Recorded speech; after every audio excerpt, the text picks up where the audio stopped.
అందరికీ నమస్కారం అండి. ముందుగా అందరికీ ఉగాది పండుగ శుభాకాంక్షలు. ఉగాది అంటే యుగానికి ఆది అని అర్థం.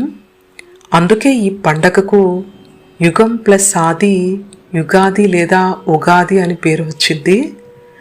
తెలుగు పంచాంగం ప్రకారం వచ్చే చైత్ర శుద్ధ పాడ్యమి నాడు కృతయుగం ప్రారంభమైంది కాబట్టి ఆనాటి నుంచి చైత్ర శుద్ధ పాడ్యమి రోజున మనం ఉగాదిగా జరుపుకుంటున్నాము. కాలక్రమేణా అదే పండగగా మారింది. ఉగాది పండగ వెనుకున్న పురాణ గాథ గురించి తెలుసుకుందాము.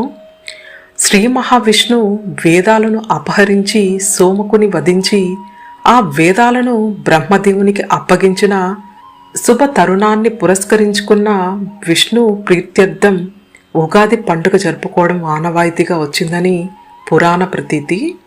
అలాగే చైత్ర శుక్ల పాడ్యమి నాడు ఈ విశాల విశ్వాన్ని బ్రహ్మదేవుడు సృష్టించాడు కాబట్టి బ్రహ్మ సృష్టి ఆరంభించిన రోజుకు సంకేతంగా ఉగాదిని జరుపుకుంటామని కూడా పెద్దలు చెబుతారు.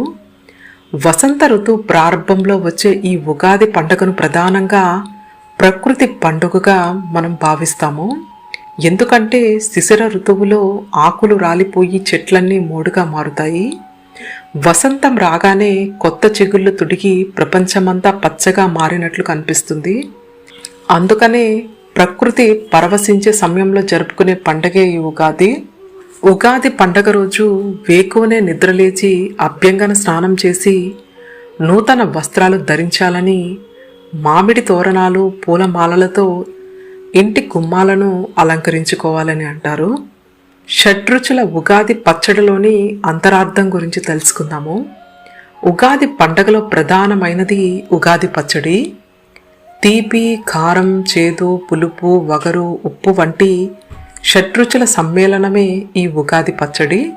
ఇందులో తీపి కోసం బెల్లం, వగరు కోసం అప్పుడే వస్తున్న లేత మామిడి పిందెలు, పులుపు కోసం చింతపండు, రుచి కోసం ఉప్పు, చేదు కోసం లేత వేప పువ్వులను, కారం కోసం పచ్చిమిరపకాయలు వేసి ఈ ఉగాది పచ్చడిని తయారు చేస్తాము.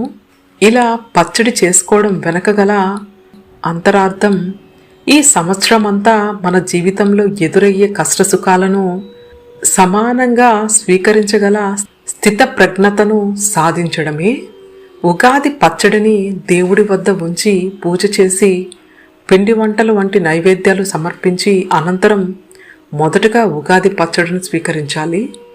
మన పండగలు, ఆచారాలు, సాంప్రదాయాలు వెనుక ఎంతో శాస్త్రీయత దాగి ఉంటుంది. ఆరోగ్యపరంగా చూస్తే వసంత ఋతువు ప్రారంభంలో వచ్చే కొన్ని రకాల వ్యాధులకు విరుగుడు ఈ వేప పువ్వు వేసి చేసిన ఉగాది పచ్చడి.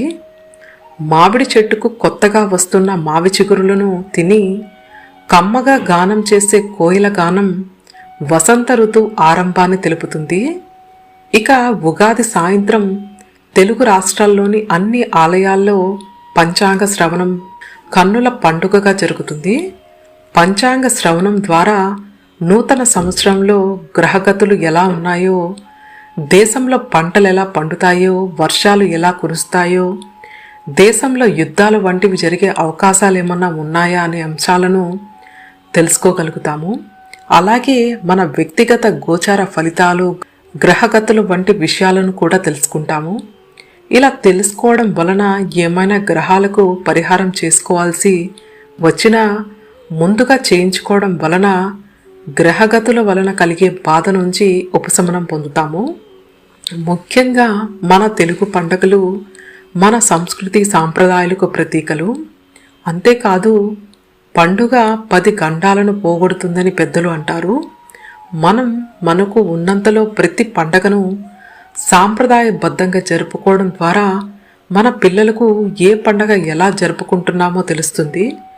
తద్వారా మన భావితరాలకు మన సంస్కృతి సాంప్రదాయాలను భద్రంగా అందించిన వాళ్ళమవుతామని అంటారు. సంతోషంగా, ఆరోగ్యంగా, ఉత్సాహంగా ఉగాది పండుగని అందరం జరుపుకుని ఆ దేవదేవుడి యొక్క కృప మనందరి మీద ఉండాలని కోరుకుందాము. ఓం నమో నారాయణాయ.